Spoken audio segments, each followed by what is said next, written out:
ভাইয়ের আমার, আপনার আমার কলিজার টুকরা নবীজি কেমন ছিলেন? বিশ্ব নবী সাল্লাল্লাহু আলাইহি সাল্লাম, আমার নবীজি, আম্মা জান আয়েশা বলেন, নবীজির গায়ে একদিন তেল মালিশ করতেছিলাম, হঠাৎ করে তাকায় দেখি আল্লাহর নবীজির চাঁদের চাইতে সুন্দর চেহারাটার ভিতরে কালো কালো চাকা চাকা কিছু দাগ দেখা যায়। আম্মা জান আয়েশা বলেন, ইয়া রাসূলুল্লাহ, ইয়া হাবিবাল্লাহ, ওগো নবীজি, আমার মনে হয় ছোট্টবেলায় আপনার এই সুন্দর চেহারার ভিতরে বসন্ত রোগ হয়েছিল কিংবা পক্স উঠেছিল। ও যুবক ভাইয়েরা, কান লাগান, মোবাইল টিপে টিপি বন্ধ করে একটু মনোযোগ লাগান। আমার মা বোনেরা, আম্মা জান আয়েশা বলেন, ইয়া রাসূলুল্লাহ, ছোট্টবেলায় আপনার মনে হয় শরীরে একটু বসন্ত রোগ উঠেছিল। নবীজি আমার ডাকতে বলে, ওরে আয়েশা, আল্লাহ রাব্বুল আলামিন আমার এই চেহারার ভিতরে কোনোদিন বসন্ত রোগ দেয় নাই, পক্স আমার কোনোদিন ওঠে নাই। আম্মা জান আয়েশা বলেন, ইয়া রাসূলুল্লাহ, তাহলে ওই জান্নাতি চেহারার ভিতরে কালো কালো চাকা চাকা দাগগুলো কিসের দাগ? নবীজি ডাক দিয়ে বলেন, ওরে আয়েশা, নবুয়তের দাবি নিয়ে আমি কালিমা প্রচারের জন্য তায়েফে গিয়েছিলাম। ওই তায়েফের মানুষ নামের নরপশুরা আনা খতামান নবিয়্যিন, আমি শেষ নবী, তারা আমাকে শেষ নবী চিনতে পারে নাই। আমাকে পাগল মনে করলো, প্রতারক ধোঁকাবাজ মনে করে। আমি বিশ্ব নবীর জান্নাতি চেহারার দিকে এরকম ধারালো পাথরগুলো বৃষ্টির মতো আমার দিকে মারা শুরু করলো। আরে আয়েশা, এই পাথরগুলো এসে আমার জামার উপরে পড়লো, জামা ভেদ করে চামড়ায় গিয়ে লেগে গেল। ওরে আয়েশা, আমি রক্তাক্ত হয়ে গেলাম, পাগলের মতো হয়ে গেলাম। আয়েশা রে, আজও পর্যন্ত ওই পাথরের চিহ্নের দাগ আমার শরীর থেকে মিশে যায় নাই। এগুলো পক্সের দাগ না, এগুলো বসন্ত রোগের দাগ নয় রে আয়েশা। ওরে আয়েশা, কালেমা প্রচারের জন্য ওই তায়েফে গিয়েছিলাম, তায়েফের মানুষ নামের নরপশুগুলো আমাকে পাথর মেরেছিল। আজও পর্যন্ত ওই পাথরের আঘাতের চিহ্ন আমার শরীর থেকে মুছে যায় নাই। আয়েশা রে, আমি এইটুকুন মন খারাপ করি না, আমি দুঃখ করি না, কষ্ট করি না। আরে আয়েশা, কিয়ামতের ময়দানে আল্লাহর আদালতে দাঁড়িয়ে, আল্লাহর সামনে দাঁড়িয়ে বলবো, রব্বুল আলামিন, আল্লাহর সামনে দাঁড়িয়ে আমি আমার জামাটা উঠাবো, আমার পিঠটা বের করে আল্লাহর কাছে তুলে ধরে বলবো, রব্বুল আলামিন, আমার চেহারার দিকে একটু নজর করুন। আয় আল্লাহ তাআলা, এই আমার চেহারার ভিতরে চাঁদের চাইতে সুন্দর আমার এই চেহারার ভিতরে কালো কালো চাকা চাকা দাগ, রব্বুল আলামিন, এগুলো বসন্তের কোনো দাগ না। এই কালেমা প্রচার করতে গিয়ে তায়েফবাসীরা আমাকে পাথর মেরে যে আঘাত করেছিল, ওই পাথরের চিহ্নের দাগ আজও পর্যন্ত আমার শরীরে আছে, এখনো পর্যন্ত মুছে যায় নাই। রব্বুল আলামিন, আজ এই কিয়ামতের ময়দানে আমার এই চেহারার দিকে একটু তাকান। চেহারাটা দেখে যদি আপনি আল্লাহ আমার নবীর প্রতি এইটুকুন মায়া হয়, আমার প্রতি যদি আপনার একটু করুণা হয়, রব্বুল আলামিন, আপনার কাছে আমার একটা খোলা বেদান, আজ আমার চেহারা দেখে মেহেরবানি করে আমার গুনাহগার উম্মতগুলোকে মাফ করে দাও। এই মুসলমান, চিল্লা কর আল্লাহু আকবার, জোরে কর আল্লাহু আকবার। আল্লাহর নবীর প্রথম স্ত্রী ইন্তেকাল করলেন। নবীজি বড় দুর্বল হয়ে গেল, সাথী সঙ্গীহীন হয়ে গেল। নবীজির ঘুম নাই, খাওয়া নাই। আল্লাহর নবীজি রাতের বেলা ঘুমাতে পারে না, চোখের ভিতরে ঘুম নাই, ঠিক মতো খাইতে পারে না, চেহারাটা দুর্বল হয়ে গেল। একদিন, 2 দিন, 3 দিনের মাথায় আল্লাহর নবীর প্রিয় চাচা, যার কাছে নবীজি লালিত পালিত হয়ে বড় হয়েছেন, চাচা আবু তালিব, 3 দিনের মধ্যে তিনিও মারা গেলেন। আল্লাহু আকবার। নবীজি বড় অসহায় হয়ে গেল। 3 দিন আগে স্ত্রী মারা গেল, স্ত্রী মারার শোকেই এখনো কেটে যায় নাই, চোখের ভিতরে ঘুম নাই, উস্কো খুস্কো চেহারা।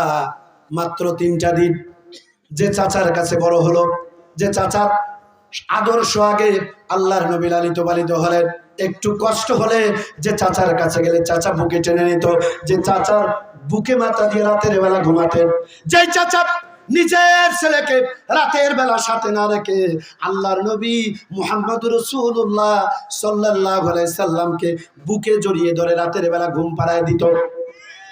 নবীজির স্ত্রীর ইন্তেকালের মাত্র 3 দিন, মাত্র কয় দিন? সবাই কোন?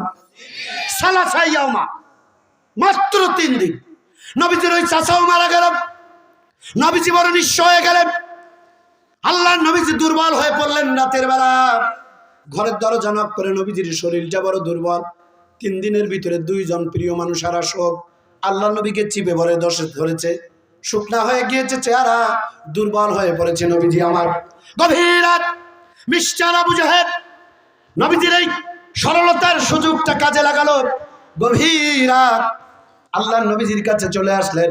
গভীর মনোযোগ, নবীজির দরজায় আবু জাহেল তার লাডিয়াল বাহিনীকে নিয়ে, ক্যাডার বাহিনীকে নিয়ে চলে আসলো। দরজার কাছে এসে আল্লাহ নবীর দরজায় নক দিলেন। নবীজি বললেন, কে কে? আবু জাহেল ডাক দিয়ে বলতেছে, ভাতিজা আমি তোমার চাচা আবু জাহেল, দরজা খোলো। আল্লাহ নবী মনে করলেন 3 দিনের ভিতরে দুইটা প্রিয় মানুষ আমার ইন্তেকাল করে আমাকে এতিম করে দুনিয়া থেকে চলে গেল। হয়তো আমার চাচা আবু জাহেল আমার জন্য কিছু খাবার নিয়ে আসছে, আমার একটু সান্ত্বনা দিতে আসছে। ও মুসলমান বলেন তো, কারো বাড়ির যদি মানুষ মারা যায় আমরা কি লাঠি নিয়ে যাই নাকি খাবার নিয়ে যাই? কিছু যদি নাও নিয়ে যাই, তারপরে গিয়ে বলি ভাই কেঁদো না, তোমারও একদিন মরা লাগবে, আমারও মরা লাগবে, একটু সবর করো, ধৈর্য ধরো। কথা বল না কেন? সান্ত্বনা দিই। কলিজার টুকরা নবীর উম্মতের একটা কথা বলা যাবে না, একটা কথা হবে না, কান খুলে কথা শোনেন। আবার কয় হ্যাঁ কে মোবাইলে কথা বলে রে? আপনি হাসেন মিয়া, আজকে গজব এনো, এত কেন গজব? বাংলাদেশে এত আলেম ওলামা, এত ওয়াজ নসিহত, মসজিদে ওয়াজ, তাবলিগের ওয়াজ, পীর মুরিদির ওয়াজ, এত গজব কেন? সত্যি কথা হলো আমরা এই কোরআনটাকে সম্মান দিতে পারি নাই। কি ভাই কথা বল না কেন? যদি পারতাম এই কোরআনের জান্নাতের বাগানে বসে বেয়াদবি করতাম না। কথায় বাড়াবো না, যেহেতু 12টায় মোনাজাত করব। ও আমার ভাইয়েরা, আমার মা বোনেরা, নবীজির ঘরের দরজায় গভীর রাত আবু জাহেল তার ক্যাডার বাহিনী, লাডিয়াল বাহিনীকে নিয়ে আসছে। এসে বলে, দরজায় নক করলেন। আল্লাহ নবী বললেন, কে? আবু জাহেল বলছে, ভাতিজা তোমার চাচা আবু জাহেল। নবীজির মনের ধারণা 3 দিনের মধ্যে 2 জন প্রিয় মানুষ আমার মারা গেল, নিশ্চয়ই চাচা কোনো খাবার নিয়ে আসছে, অন্যথায় আবার একটু সান্ত্বনা দিতে আসছে। আল্লাহ নবী ঘরের দরজাটা খুলে দিলেন। নবীজি বড় দুর্বল, রাতের বেলা ঘুম নাই, খাওয়া নাই, গোসল নাই, উস্কো খুস্কো চেহারা, দুর্বল হয়ে গিয়েছে মানুষটা। আবু জাহেল ঘরের ভিতরে ঢুকলো, ডাক দিয়া বলে, ভাতিজা রে, তোমার স্ত্রীটাও মারা গেল, যাকে দিয়া তুমি একটু বল করতা, বল বল মানে কি? যাকে দিয়ে একটু বল করতা, সেই স্ত্রীটাও তো মারা গেল। এরপরে তুমি যে তোমার চাচাকে নিয়ে একটু শক্তি করতা, সেও তো তোমাকে ছেড়ে মারা গেল, দুনিয়া থেকে বিদায় নিয়ে চলে গেল। ওরে ভাতিজা, এখন তুমি কি করবা? ও ভাতিজা, এগুলো বাদ দাও, আল্লাহর কথা বন্ধ করো। তুমি নবী এটা আমি জানি, কিন্তু মানবো না। তুমি শেষ নবী, কোনো সন্দেহ নাই, তুমি খতামান নবিয়্যিন, এটা আমি ভালো করে জানি, কিন্তু মানব না একটা কারণ, মানলেই আমি আবু জাহেল আমার অবৈধ ক্ষমতার চেয়ার, অথবা চুরি করে, অথবা দিনের কাজ রাতে করে। এগুলো মরা ছিল, তবে খবর আছে, এগুলো ওয়াজের কিছু বোঝে তো? জবাব দিলেন না কেন? আবু জাহেল অবৈধভাবে কিংবা চুরি করে, অথবা দিনের কাজ, ক্যাডার বাহিনীকে টাকা খাওয়ায় আর আইতত মারিয়া, কিয়ামত পর্যন্ত যারা এই সিস্টেমে চলবে, বিশ্বাস করুন, যত নামাজ, রোজা, হজ, যাকাত, দান, সদকা আর মাথায় পট্টি লাগাও, শুনে রাখো, এগুলো আবু জাহেলের জারর সন্তান। একটা ফাইনাল কথা, আই ক্যান চ্যালেঞ্জ ইউ, কোন বাপের বেটা থাকলে মঞ্চে আসেন, প্রোটেস্ট করেন, কিন্তু কালকে ব্যাগের করবেন, বুঝবো আবু জাহেলের রক্ত আপনার শরীরে আছে। শাইন ভাই কথা বল না কেন?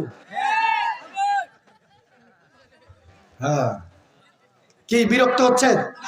চলবে আলোচনা।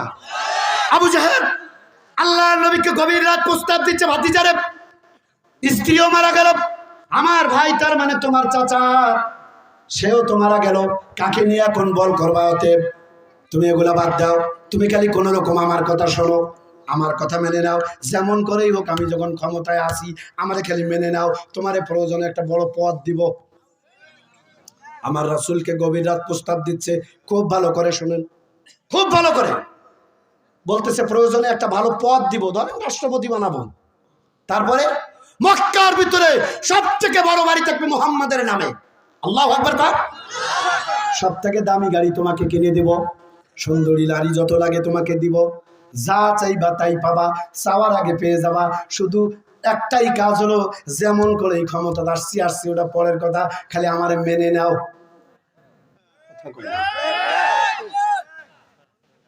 ঠিক একই কায়দায় আবু জাহেলকে গভীর রাত যে কায়দায় কুপ্রস্তাবগুলো দেওয়া হয়েছিল, বিগত দিনে আলেমদেরকে জেলখানার ভিতরে আল্লামা সাঈদীর মতো আলেমকে বন্দি করে একই প্রস্তাব জালিমেরা দিয়েছিল যে আপনি শুধু কোরআনের সোনালী সমাজ প্রতিষ্ঠার ওয়াজ বন্ধ করেন, প্রয়োজনে রাষ্ট্রপতি বানাবো। কিরে ভাই, মাথা এরকম করবেন না, কথা কবেন। মুরগির মতো মাথা ঝুঁকানির দিন শেষ, এখন সিংহের মতো গর্জন দেওয়ার সময় এসেছে। আওয়াজ করে কথা বলে ঠিক কিনা? আমি দেখতে পাচ্ছি শাহিন ভাই অনেকে এরকম করতেছে, কেন কথা কইতে পারেন না? আল্লাহ কণ্ঠ দিয়েছে, আল্লামাহুল বায়ান, কথা শিক্ষা দিয়েছে। আল্লাহর জান্নাতের বাগানে একটু কথা বলেন, আল্লাহ খুশি হয়ে জান্নাতে জায়গা করে দিবে। আল্লাহ কবুল করুন, জোরে কোন আমিন। আলেমদেরকে বলা হইতো প্রয়োজনে ঢাকার ভিতরে সবথেকে বড় বাড়ি থাকবে সাঈদীর, দামি গাড়ি থাকবে সাঈদীর, যা চাইবা দিয়া দিব। আল্লামা সাঈদী মানছে? কেন মানে নাই জানে? এই জালিমের সমস্ত প্রস্তাবগুলোকে দুই পায়ের ভিতরে ভস্ম করে দিয়ে 13টা বছর কারারুদ্ধ থেকে শহীদি তামান্না নিয়ে শহীদ হয়ে বিদায় হয়েছে, জালিমের সাথে আপোষ করে নাই। এর একটি কারণ আছে। এখন মিলাদ, আমি ওয়াজ করব 1500 বছর আগের আল্লাহর কোরআনের কথা, নবীর হাদিস, বর্তমান দুনিয়ার সাথে যদি বিগত 17 বছরের সাথে যদি মিলে যায়, আল্লাহর কসম আমার করার কিছু নাই। এই ভাই খালি বোকার মতো দেখে, ভাইটা ভালো কিন্তু কেন জানি এটা আমার উৎসাহ দেয় না। দিদি ভাই আমার একটু মিলাদ, ও মুসলমান কান লাগাত, মিস্টার আবু জাহেল গভীর রাত আপনার আমার নবীকে বলছে, বাতিজারে যা চাইবা পেয়ে যাবা, শুধু আমারে মেনে নাও। আল্লাহ নবী বলছে, চাচা গো এটা কোনোদিন হয় না, আনা খতামান নবিয়্যিন, আমি শেষ নবী, আমার পরে কোনো নবী আসবে না।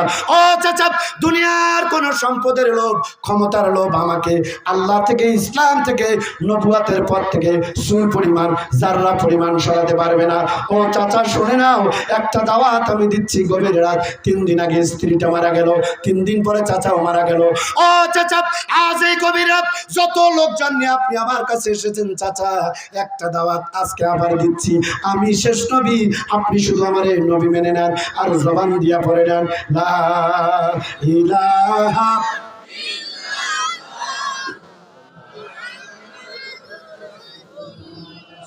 সাল্লাল্লাহু আলাইহি সাল্লাম।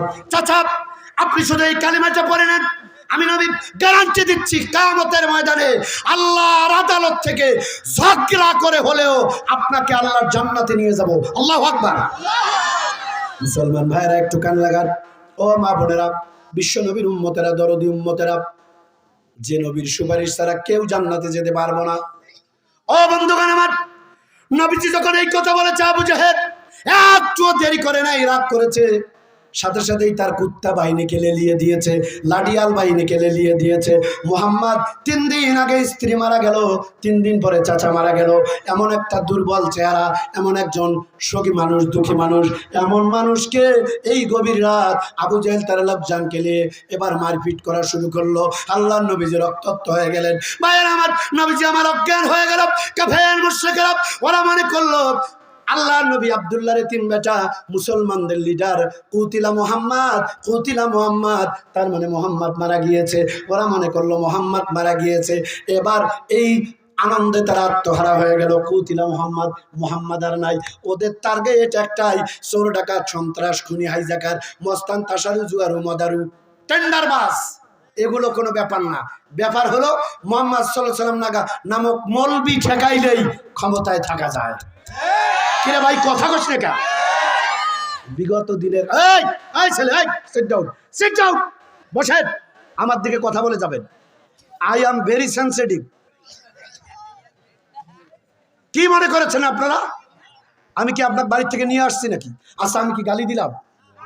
আমি ওনার কত বড় উপকার করছি, উনি যদি এটা জানতো, মরার পরে বুঝবে রে হারে আব্দুর রশিদ হুজুর আসলে ধমকটা দিয়ে আপনি আবার কি উপকারটা করছেন। এখন চলে যাবে, আল্লাহ তার ফেরেশতা দিয়া মা ইয়ালফিযু মিন কাওলিন ইল্লা লাদাইহি রাকীবুন আতীদ ভিডিও করে রাখবে। ফেরেশতারা আফসোস করবে, কিরে কপাল পোড়া, পালিয়ে গেলি, থাকতে পারলি না, মোনাজাত পর্যন্ত থাকলেই গুনাহ মাপ নিয়ে বাড়িতে যাইতে পারতি। আর চলে যাবি, যা তোর কপালে আগুন লাগবে। আমিও ক্ষতি করি নাই, বিরাট উপকার করলাম ওই ভাইয়ের। হয়তো উনি আমাকে রাস্তায় আটকাতে পারে, আমার কিচ্ছু করতে পারবেন না, কারণ আমার আল্লাহ আছে। যার আল্লাহ থাকে তার গোটা দুনিয়াও তার একটা পশমও তুলতে পারে না। যার আল্লাহ নাই তার কিচ্ছু নাই। ওই যে আমরা দেখছি কথায় কথায় একটাই লেকচার ছিল, 41 পর্যন্ত থাকবো, আল্লাহ এমন কিক মারছে মামু বাড়ি গিয়েও জায়গা পাচ্ছে না। ঠিক মানে কি? সুতরাং সাবধান। শেষ করব, এখনো তো ওয়াজের ওয়াও শুরু করি নাই। কলিজার টুকরা মুসলমানেরা, আমার দিনী ভাইয়েরা, আমার মা বোনেরা, বিশ্বনবী সাল্লাল্লাহু আলাইহি সাল্লামকে কুপ্রস্তাব গুলো দিল, নবীজি রাজি হলো না। উল্টো কালেমার দাওয়াত দেওয়ার কারণে ওরা নবীজিকে পিটায় রক্তাক্ত করলো। আল্লাহ নবীজি অজ্ঞান হয়ে গেল। ওরা মনে করলেন কুতিলা মোহাম্মদ, মোহাম্মদ মারা গিয়েছে, মোহাম্মদ নাই। ওরা আনন্দিত, আজকের পর থেকে আমাদের রাস্তা পরিষ্কার, আমরাই আছি, আমরাই থাকবো, আর লাল পানির বোতল খাবো, ইন্ডিয়ান সাদা চামড়া নিয়ে নাচ গান দিয়া ফুর্তি করব। কথা কর না কেন, ঠিক কিনা? আমরাও দেখেছি বিগত 17 বছর, রাজনৈতিক কথা না মিলাদ, বিগত 17 বছর ওরা 2-4টে আলেম মেরে মনে করলো আমরাই ফাইনাল। আলেমের পুরা আলেম আল্লামা সাইদির মতো আলেমকে ওরা শহীদ করে মনে করলো আমরাই আছি, আমরাই থাকবো। কথা কর না কেন? মনে রাখবেন মুসলমান, 1-2টা পুরা বাঁশ কেটে দিয়া বাঁশের ঝাড় নষ্ট করা যায় না। আপনি 1-2টা বুড়া বাঁশ কাটবেন, আল্লাহ লক্ষ লক্ষ নৌকা বাঁশ দিয়ে বাগানকে ভরপুর করে দিবে। সুতরাং মনে রাখতে হবে মুসলমান, 1-2টা আলেমকে হত্যা করে আল্লাহর জমিন থেকে আল্লাহর দ্বীন ইসলামকে বিদায় করা যাবে না। বরং যারাই বিদায় করতে আসবে তারা লাঞ্ছিত হয়ে এমন বঞ্চিত হবে, মাতৃভূমিতে আর মরার আগে আসতে পাবে না। এটা তো আমরা দেখেই ফেললাম। এখানে কি হয়েছে? আপনাদের কি হয়েছে? কেন ঝগড়া করেন? এখন এই যদি ঝগড়া করেন তাহলে তো বিপদ। ভাই আমার, ওরা মনে করলো নবীজি মারা গিয়েছে, গভীর রাত আল্লাহর নবীকে ধরে ওরা পাহাড়ের পাশে নিয়ে গিয়া আল্লাহ পাক আমারে মক্কা মদিনায় সফর করিয়েছেন। আমি আমার জান্নাতের টুকরা, আমার গর্ভধারিণী, আমার দুগ্ধ পানকারিণী, আমার জনম দুঃখিনী মাকে নিয়ে আমি, আমার আপন ছোট্ট ভাই, আমি এবং আমার মা খানায় কাবা জিয়ারত করলাম। খানায় কাবার পরেই সাফা মারোয়া, তারপরেই হলো মিস্টার আবু জাহেলের বাড়ি। মুসলমানরা ওখানে যায়, মক্কা মদিনার নিয়ামত খায়, আর জম্মের পায়খানা করে আবু জাহেলের বাড়ি। কথা কন না কেন? আমি বাস্তবে আমি গেলাম, আমার টয়লেটের কোনো চাপ আসে না। আমি আল্লাহকে এরপরে জমজমের পানি পেট ভরে খাইলাম, খাই আল্লাহ কইলাম, আল্লাহ এলে কথা। সারা জীবন আমি নবীর ওয়াজ করে বেড়াই, সারা জীবন 15 বছর ওয়াজ করি। আবু জাহেলের বাড়িতে এসে ওর মুখত যদি প্রসাব পায়খানা করতে না পারি তো কে আর বক্তা আমি? মানে কোনো প্রসাব পায়খানার চাপ নাই। এখন আবু জাহেলের বাড়িতে গিয়ে ইতিমের মতো ঘুরতেছি, আল্লাহ কই, আল্লাহ ইয়্যাকা না'বুদু, আমি তোমার গোলামি করি, ওয়া ইয়্যাকা নাস্তাইন, তোমার সাহায্য চাই। আবু জাহেলের বাড়িতে আমি প্রসাব পায়খানা না করে এখান থেকে যাব না। হাসার জন্য বলি নাই ভাই, কথার দিকে কান লাগান। আল্লাহকে দেখেছি, আমি আল্লাহকে দেখেছি। আমি মনে মনে এটা ভাবতেছি যে আল্লাহ এটা কথা।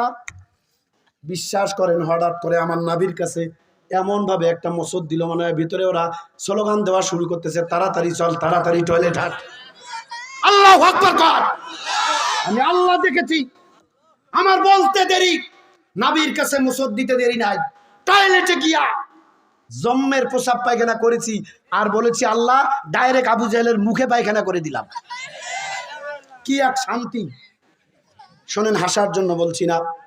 এই আবু জাহেলের বাড়ির পরেই যারা হজে গিয়েছেন একটু জবাব দেন। আমি বলছিলাম খানায় কাবাটা যেখানে, এরপরেই সাফা মারোয়ার পরেই আবু জাহেলের বাড়ি, তারপরেই আপনার আমার কলিজার টুকরা নবী মুহাম্মদুর রাসূলুল্লাহ সাল্লাল্লাহু আলাইহি সাল্লাম যেই ঘরের ভিতরে মা আমিনার গর্ভ থেকে দুনিয়া আসে। ঘরটা আছে দেখছেন আপনারা হাজী সাহেব? আহা, ওই ঘরের কাছে গেলাম। মুআল্লিম বলল যে এই ঘরে আল্লাহ রাসূল পৃথিবীতে আসে। সবাই চলে গেল। আমি দেখলাম যে এক বাংলাদেশি একটা ব্যাচ পরা, ড্রেস পরা, চাকরি করে ওখানে এক যুবক ওদিক দিয়ে যাচ্ছে। আমি বললাম ভাই আমার বাড়ি বাংলাদেশ। আমিও তো বাংলাদেশি। বললো হুজুর বাড়ি কোথায়? বললাম রংপুর। আমি বললাম রংপুর চিনেন? কয় চিনি মানে? ওই আবু সাইদের বাড়ি রংপুর না? আল্লাহু আকবার কর। এক আবু সাইদ জীবন দিয়া রংপুরকে গোটা দুনিয়ায় পরিচিত করিয়ে দিয়েছে। কথা কোন ঠিক কিনা? আমার ভাইয়েরা, আমি বললাম আমার বাড়ি রংপুর, উনি বললো আমার বাড়ি কক্সবাজার। কোন জায়গায়? চকরিয়া। এই গত 1 তারিখ আমি চকরিয়ায় মাহফিল করেছি, এই 1 তারিখ, কক্সবাজার চকরিয়া। তা আমি বললাম ভাই একটা কথা জিজ্ঞেস করি। কি কথা? এই ঘরে আল্লাহ রাসূল পৃথিবীতে এসেছেন, আমারে কি একটু কাছে যাইতে দিবেন? কয় না হুজুর, ওখানে গেলে এই সৌদির পুলিশ দেখলে আপনারা ধরবে। আমি কই ধরে ধরুক, আমি আমার নবীজির জন্মের ঘরটা 2 চোখ দিয়া নয়ন ভরে একটু না দেখে এখান থেকে যাইতে চাই না, একটু সুযোগ দেন। কাছেই চলে গেলাম। আবারে বললো হুজুর দেরি করবেন না। তাড়াতাড়ি করে জুতা স্যান্ডেলের ব্যাগটা ফালায়া পাগলের মতো দৌড় মারলাম। একবারে ঘরের কাছেই গিয়া নয়ন ভরে দেখলাম আর কাঁদলাম। আমার কলিজার টুকরা জান্নাতি নবী এই ঘরে দুনিয়া এসেছে। পুলিশ দেখে তাড়াতাড়ি বেরিয়ে আসলাম। এরপরে সেই যুবককে বললাম ভাই, ওই কাফেরেরা আবু জেহেল তার লোকজনকে নিয়ে আল্লাহ রাসূলের এই বাড়ির পাশে পাহাড়ের যেখানে ফালায় দিয়েছিল, ওই গভীর রাত নবীজির স্ত্রীর ইন্তেকাল পরে, চাচার ইন্তেকালের পরে ওই যে গভীর রাত নবীজিকে মারলেন আবু জেহেল। এরপরে মনে করলো নবীজি মারা গিয়েছে। ওরা ধরে রাতের বেলা আল্লাহ নবীকে ওই বাড়ির একেবারে পাশেই পাহাড়, ওই পাহাড়ের পাদদেশে আল্লাহ নবীকে ফালায় দিলেন। আল্লাহ নবীজি মুখ থুবড়ে এরকম পড়ে গেল। মুসলমান ভাইয়েরা, আমার বন্ধুগণ, আল্লাহ নবীজি পরে থাকলেন রক্তাক্ত চেহারা, অজ্ঞান অবস্থায়। আর এরা মনে করলো নবীজি মারা গিয়েছে। রাত হয়ে গেল, সকাল হয়ে গেল। আল্লাহ নবীজির একজন চাচা, নাম হলো আমির হামজা, তখনও ইসলাম কবুল করে নাই। আমির হামজার একটা স্বভাব ছিল, প্রত্যেক দিন বন্দুক নিয়ে হরিণ শিকার করতে জঙ্গলে পাহাড়ে যাইতো। আমার বন্ধুগণ, আমার মা বোনেরা, আমির হামজা ওই দিন পরের দিন সকালবেলা বন্দুক নিয়ে হরিণ শিকার করতে গেছে। আমির হামজা বলেন আমি আশ্চর্য হয়ে গেলাম। প্রত্যেক দিন আসি হরিণের দিকে এরকম বন্দুক তাক করার সাথে সাথে হরিণেরা পালিয়ে যায়, পাহাড়ের পাদদেশে লুকিয়ে যায়। কিন্তু আজীব কথা, আমি সেই দিন বন্দুক ধরার সাথে সাথে লক্ষ্য করে দেখি অসংখ্য হরিণের পাল আমি আমির হামজা আমার দিকে তীরের মতো দৌড় দিয়া ছুটে আসতেছে। চিল্লায় বলেন আল্লাহু আকবার। আমির হামজা বলেন আমি আশ্চর্য হয়ে গেলাম, কিছুই বুঝতে পারলাম না। হরিণগুলো সামনে এসে দাঁড়ালো। ও বাপ জানেরা, কলিজার টুকরা যুবক, 2টা পা ধরি, একটু মনোযোগ দাও। আমির হামজা বলেন আমি দেখলাম এই হরিণেরা উপরের দিকে তাকায়, তার মানে উপরে কে? আরো আস্তে কর, আরো আস্তে কর। আল্লাহর নাম নিতে করবেন না কারণ নেতা ভাই আমার। আমির হামজা বলেন আমি লক্ষ্য করে দেখি এই হরিণেরা উপরের দিকে তাকায়, তার মানে উপরে আল্লাহ। বন্ধুগণ, যখনই কোনো বিপদে পড়বেন, খাজা বাবা, ন্যাংটা বাবা, তালা বাবা, এই সেই সালা বাবার দরবারে না চায়া আপনি বিপদে পড়লে আল্লাহর কাছে চাইবেন কিভাবে? আল্লাহ শিখাই দিয়েছে, বান্দারে তোমার বিপদ, নামাজের যায় নামাজ চলে যাও, ওযু করে নামাজের যায় নামাজে যাও, সেখানে গিয়ে আমারে ডাক দিয়ে বলো ইয়্যাকা না'বুদু ওয়া ইয়্যাকা নাস্তাঈন। রব্বুল আলামিন, আমি তোমার গোলাম, তোমার গোলামি করি, তোমার দাসত্ব করি। আর ওয়া ইয়্যাকা নাস্তাঈন, আল্লাহ আমি সাহায্য চাই কার? এ ভাই খুব গভীর মনোযোগ। আমির হামজা বলে খেয়াল করে দেখলাম হরিণগুলো উপরের দিকে তাকায়, তার মানে আল্লাহকে ডাকতে বলে রব্বুল আলামিন আমাদের যদি জবান থাকতো, যদি কথা বলতে পারতাম, বিশ্ব নবীর চাচা আমির হামজা, তার সঙ্গে একটু কথা বলতাম, আল্লাহ পাক কুন ফায়াকুন, সাথে সাথে হরিণগুলোর জবাব খুলে দিল, জবান খুলে দিল, হরিণেরা কথা বলতে পারে। আমির হামজাকে বলে বলে ওগো আল্লাহর বান্দা শোনেন, প্রত্যেক দিন কষ্ট করে বন্দুক নিয়ে হরিণ শিকার করতে আসেন, কখনো পান কখনো পান না, বক মারেন না, বক কথা বল না কেন? প্রতিদিন পাওয়া যায়, কখনো পায়। হরিণগুলো বলতেছে আল্লাহর বান্দা শোনেন, আপনি যদি আমাদের একটা মাত্র কাজ করে দেন, আমরা হরিণেরা আজকে আপনাকে কথা দিচ্ছি, আর কোনোদিন কষ্ট করে বন্দুক নিয়ে আপনারা হরিণ মারার জন্য আসা লাগবে না। আপনি আমাদের একটা উপকার যদি করেন, আমাদের একটা কাজ যদি করেন, হাজার হাজার শত শত হরিণ আমরা আপনাকে কথা দিচ্ছি, প্রত্যেক দিন সকালবেলা আর বিকালবেলা গিয়া আপনার বাড়ির উঠানে আমরা হরিণেরা গিয়া জমা হব, ভিড় জমাবো, আপনার যত ইচ্ছা ধরবেন জবাই করে আপনি খাবেন, কাউকে কৈফিয়ত দেওয়া লাগবে না। চিল্লায় বলেন আল্লাহু আকবার। আমির হামজা আশ্চর্য হয়ে গেল, ডাক দিয়ে বলে, ওরে আল্লাহর প্রাণী হরিণেরা, কি কাজ তোমাদের করা লাগবে বলো দেখি। বললো, ওই যে পাহাড়ের পাদদেশে আমাদের একজন প্রিয় মানুষ ওখানে অজ্ঞান অবস্থায় পড়ে আছে, ওই মানুষটারে উঠায়া যদি ক্ষত জায়গাগুলো ব্যান্ডেজ করে রক্তক্ষরণ বন্ধ করতে পারেন, ওই মানুষটা অজ্ঞান হয়ে পড়ে আছে, আপনি যদি চিকিৎসা করে সুস্থ করতে পারেন, কথা দিচ্ছি আর বন্দুক নিয়ে আসা লাগবে না, আমরাই গিয়া ফিল জমাবো। ভাইয়ের আমার, আমির হামজা দেরি করলো না, সুযোগটা কাজে লাগালো, দৌড় মেলে পাহাড়ের পাদদেশে চলে গেল। গিয়া দেখে একজন মানুষ রক্তাক্ত চেহারা, আঁটুসাঁটু হয়ে মুখ থুবড়ে পাথরের উপরে পড়ে আছে। আমির হামজা বলেন, কাছে চলে গেলাম, আস্তে করে ধরে ঘোরালাম, মুখটা দেখে বলি, আরে দুনিয়ার কোনো সাধারণ মানুষ নাই, কলিজার টুকরা ভাতিজা আব্দুল্লাহর এতিম বেটা, আখেরি জামানার পয়গম্বর জনাবে মুহাম্মদ রাসূলুল্লাহ সাল্লাল্লাহু আলাইহি সাল্লাম। আমির হামজা নবীজির চেহারা দেখে চোখের পানি ছেড়ে দিয়ে কাঁদলেন। তাড়াতাড়ি করে বুখারীর বর্ণনায় আসলো, খেজুর পাতার চাটাই পরা দিয়ে আল্লাহর নবীজির ক্ষত জায়গাগুলো ব্যান্ডেজ করে দিলেন, রক্তক্ষরণ বন্ধ হয়ে গেল। কিছুক্ষণের ভিতরে আল্লাহর নবীজির জ্ঞানটা ফিরে আসলো। আমির হামজার দিকে নবীজি তাকায় আছে। আমির হামজা ডাক দিয়ে বলে, ভাতিজারে, তোমাকে নবী মানি না, তোমার আল্লাহকে মানি না, তোমার উপরে নাজিল করা আল্লাহর কোরআন মানি না, কিন্তু এই কথা দায়িত্বহীন কণ্ঠে আমি বলতে পারি, তোমার মতো ভালো মানুষ, তোমার মতো সত্যবাদী, তোমার মতো আমানতদারিতা আল্লাহর দুনিয়ায় মাইক্রোস্কোপ যন্ত্র দিয়া খুঁজলেও আর একটা ভালো মানুষ পাওয়া যাবে না। মুসলমান নবীর উম্মত, কথা আসতে বলো, জোরে বলেন ঠিক কিনা? একজন কাফের সাক্ষী দিচ্ছে, তখনও আমির হামজা ইসলাম কবুল করে নাই। বলতেছে, ভাতিজা, তোমার আল্লাহর প্রতি ঈমান আনি নাই, তোমাকে নবী মেনে নেই নাই, কিন্তু তোমার মতো ভালো মানুষ আল্লাহর দুনিয়ায় আর একটাও নাই, এটা আমি জানি। ও ভাতিজা, তাড়াতাড়ি করে বলো, এই অবস্থা তোমারে কে করেছে? মাত্র 4 দিন আগে, যেহেতু একদিন পার হয়ে গেল, 4 দিন আগে স্ত্রী মারা গেল, 3 দিনের মাথায় চাচা মারা গেল, আজকে 4 দিন, কে তোমার এই হালত করেছে বলো? বলছে, চাচা, আপনার ভাই, তার মানে আমার চাচা আবু জেহেল গভীর রাত আমার ঘরে এসে তার লোকজনকে দিয়া আমাকে ধমকি দিয়া পিটাই আছে। আমির হামজা কোমরের ভিতরে তরবারি টান দিয়া বের করলেন, মুহাম্মদ সাল্লাল্লাহু আলাইহি সাল্লামকে বললেন, ভাতিজারে, সাক্ষী থেকে যাও, তোমার মতো মানুষকে যে পিটিয়েছে সে যেই হোক না কেন, মায়ের প্রতিশোধ মায়ের যতক্ষণ নিতে পারবো না, আমি আমির হামজা ওয়াদা করলাম ততক্ষণ পর্যন্ত 1 গ্লাস পানিও আমি পান করবো না। চিল্লায় বলেন না আল্লাহু আকবার। আমির হামজা নবীজিকে বললেন, সাক্ষী থাকো, বলে তরবারি নিয়ে দৌড় মারতেছে। আল্লাহ নবী ডাক দিয়ে বলেন, চাচা একটু দাঁড়ান। আমির হামজা বলেন, দাঁড়িয়ে গেলাম। বলছে, চাচা কোথায় যান? তোমাকে মেরেছে, প্রতিশোধ নিতে যাচ্ছি। আমি যদি তোমার মায়ের প্রতিশোধ মার দিয়ে নেই, আবু জেহেলকে পিটাই, ও ভাতিজা খুশি হবে না? আল্লাহ নবী ডাক দিয়ে বলছে, চাচা গো, ইসলামের দাওয়াত, কোরআনের কালেমার দাওয়াত দেওয়ার কারণে আবু জেহেল তার লোকজনকে দিয়ে গভীর রাত আমাকে পিটিয়েছে। ও চাচা, এই মায়ের প্রতিশোধ আপনি মায়ের নিতে যাচ্ছেন, মায়ের দিতে যাচ্ছেন। চাচা, আমাকে মেরেছে আবু জেহেল, আপনি আবু জেহেলকে মারতে যাচ্ছেন। আবু জেহেলকে মারলে পরে আমি নবী যতটা না খুশি হব, এর সে বরং আপনি যদি এখন কালেমা পড়ে মুসলমান হয়ে যান, 1,00,000 কোটি গুণে বেশি আমি নবী খুশি হয়ে যাব। চিৎকার করে বলুন সুবহানাল্লাহ। আরেকটু চিল্লা করুন আল্লাহু আকবার। আমরা হইলে কি করতাম? কি তাড়াতাড়ি যান, আবু জেহেল আমাকে মারছে, ওকে পিটান। 40 বছর আগে, 41 বছর আগে, 71-এ কোন জায়গার কে কি করলো না করলো, এতদিন পরেও সেও যার বিচার করে, এরা মানুষ না, উলাইকা কাল আনআম বাল হুম আদল। আল্লাহর ভাষায় এরা 4 পাওয়ালা জানোয়ারের থেকেও খারাপ। আরে কথা বলেন না কেন, ঠিক কিনা?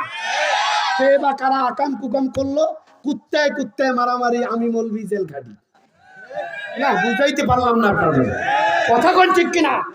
কুত্তায় কুত্তায় মারামারি, মৌলভীরা জেল খাটে।